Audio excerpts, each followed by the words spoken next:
Today I'm creating a faux tag, adding accents to stenciling with stamping.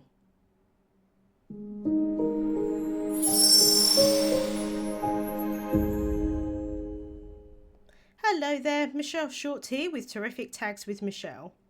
I'm here on the Altenew channel on the first and third Saturday of the month. So if you enjoy my videos, please hit that subscribe button if you haven't already. So let's get started with the tutorial. I'm starting off by die cutting one of the Ornate Nesting Die Set dies from some classic Crest £110 solar white cardstock. I'm going to use this to create my faux tag. I'm taking the hole from the Labels and Tags 2 die set and I'm going to cut that into the top of what will be the tag.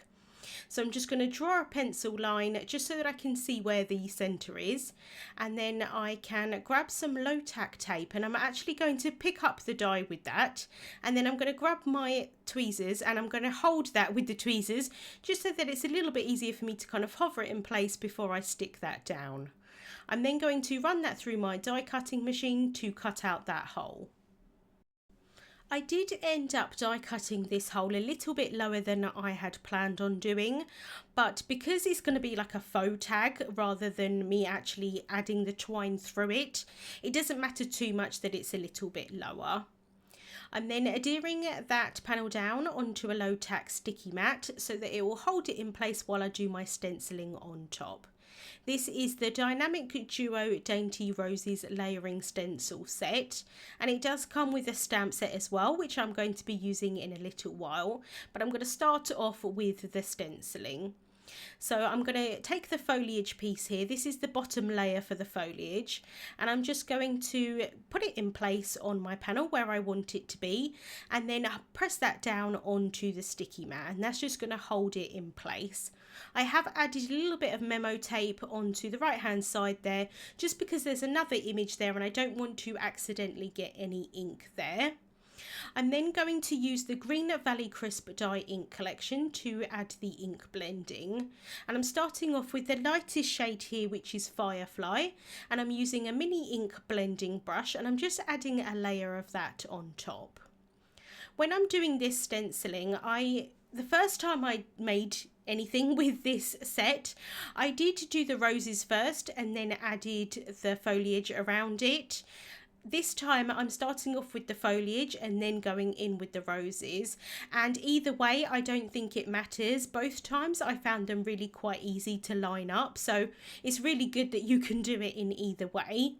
I'm now going in with Grass Field and I'm adding a little bit of that towards the base of the leaves.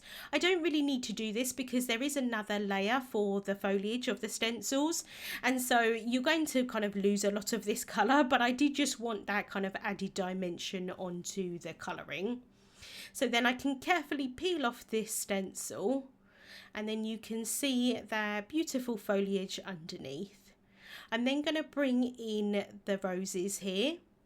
So I'm starting off with the first layer, and like I say, it lines up really nicely. You've got that kind of notch there on the base of the leaves where it kind of fits into place. For the roses, I'm going to be using the Enchanted Garden Crisp Dye Ink collection. These are my favourite purples. I just love the vibrancy of them. So I'm starting off with my lightest shade, which is Wisteria, and adding a base layer of that over the roses. This is going to look quite splotchy. I'm not doing any kind of extra sort of layering with these because there is quite a few layers. A lot of the bottom layer is going to get covered up, and I found that I didn't really need to get a really lovely smooth blend with this ink blending, especially on the bottom layer, so I'm not too concerned about it. I do just need to hold the stencil in place a little bit with my finger because some of these kind of middle areas are only held on by just a very tiny little bit of that stencil material. And so I want to make sure that it doesn't shift while I'm doing the ink blending with the brush.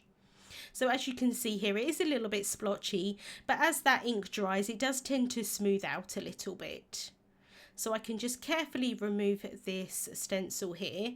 And when there's more than one image on a stencil, I do generally try and clean the stencil in between, just in case there's any ink on the back of the stencil that I might accidentally kind of squish onto the panel.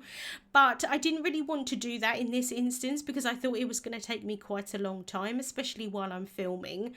So I kind of placed the stencil kind of like for the next layer in place, and then I'm grabbing a scrap piece of paper and I'm just placing that behind where I've already added the ink for the first layer, and that's just going to make sure that I don't transfer any ink that might be on the back of that stencil, and it's just a quicker way of doing it without me having to clean in between.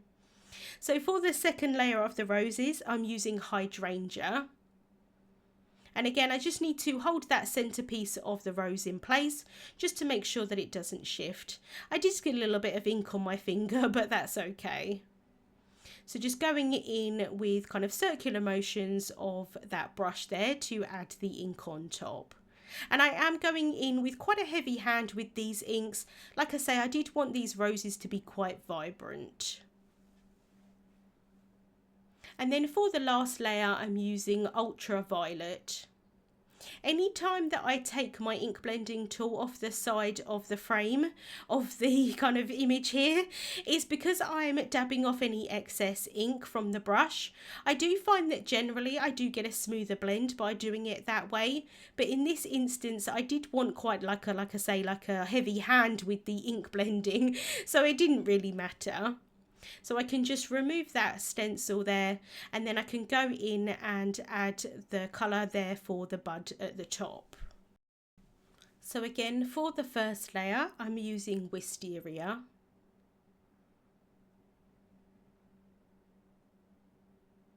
For the second layer, I'm using hydrangea.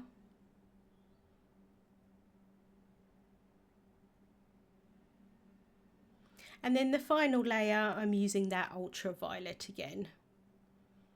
And I can just remove that stencil, and I've got that bud there. And then for the last layer of the ink blending, I'm adding in the second layer for the foliage.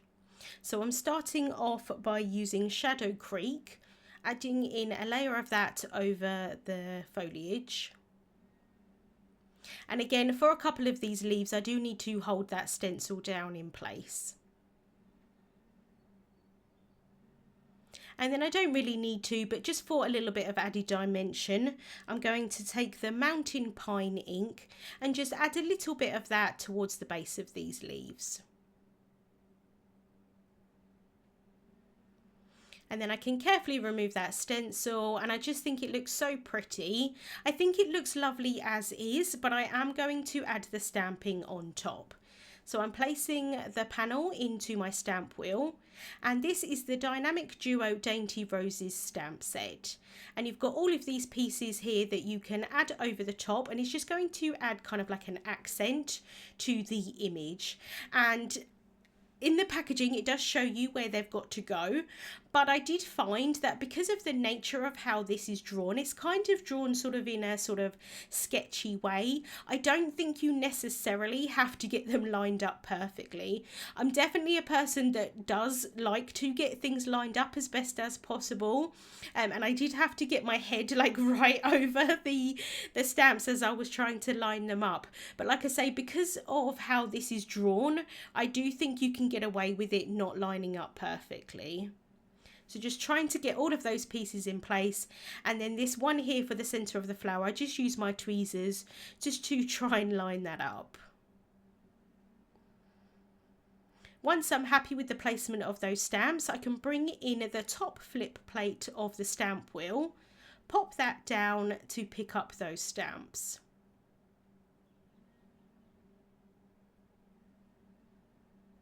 I can then flip over that plate, and then I'm going to ink up the images with Obsidian Pigment Ink.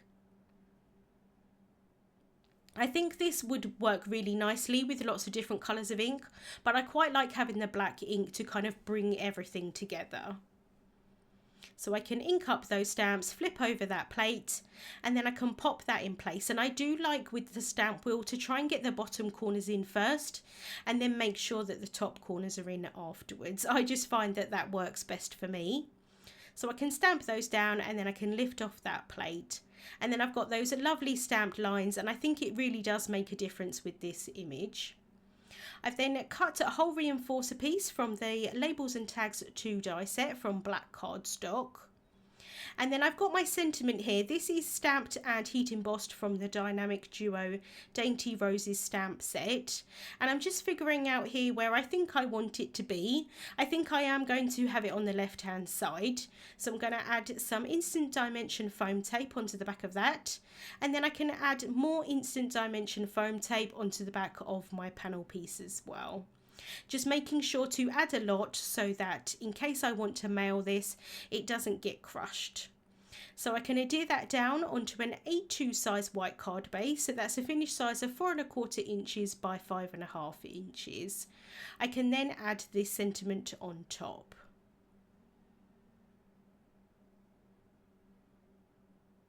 I then want to add a bow inside of the top part of the tag, but like I say, this is kind of like a faux tag.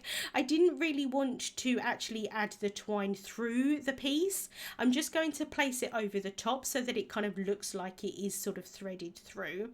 So I've got 2 layers of twine here and I'm tying them into a bow. I apologise that I'm a little bit off camera here, but I've just created a simple bow with that twine. But like I say, it's 2 layers. I think it's just going to add a little bit more of an impact with the 2 layers. I had originally planned on keeping the tails of the bow really quite long. In the end, I do cut them down quite short, so that's why I'm using a lot more twine than I probably needed to. I can add some glue onto the back of the center of that bow, and then I can try and hold that in place. It is going to take a little while for that glue to dry, so I'm just going to hold it in place with my finger, and then I can try and sort of fiddle around with that bow a little bit while that glue dries. Then I can take my scissors and I can just cut those tails down. And this glue isn't completely dry at this point, so I'm just trying to be careful here that I don't move that about too much.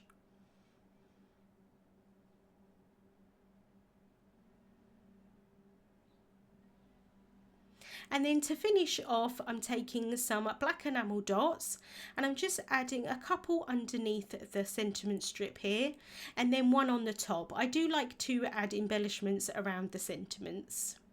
I think that black as well just brings everything together. So you've got like the black bow, the sentiment with the white heat embossing on the black cardstock, the stamped accents in black, and then you've got the black enamel dots as well. And you've got that lovely pop of colour with the green and the purples. So that is the card finished for today. I like how that faux tag looks. I think it's a lot easier doing it like a fake tag rather than a real one, just having the bow over the top. And I love having those stamped accents on that stenciling. Links to the products that I used will be listed in the description bar on YouTube and over on the Altenew blog. Thank you so much for watching, and I hope you have a wonderful day. Hey there, Lydia here. I really do hope that you've just enjoyed the video. If so, please subscribe to the Altenew YouTube channel. Also, turn on the notification bell so you can get your daily dose of crafty techniques and tutorials just like this. Thank you so much for watching. Bye-bye.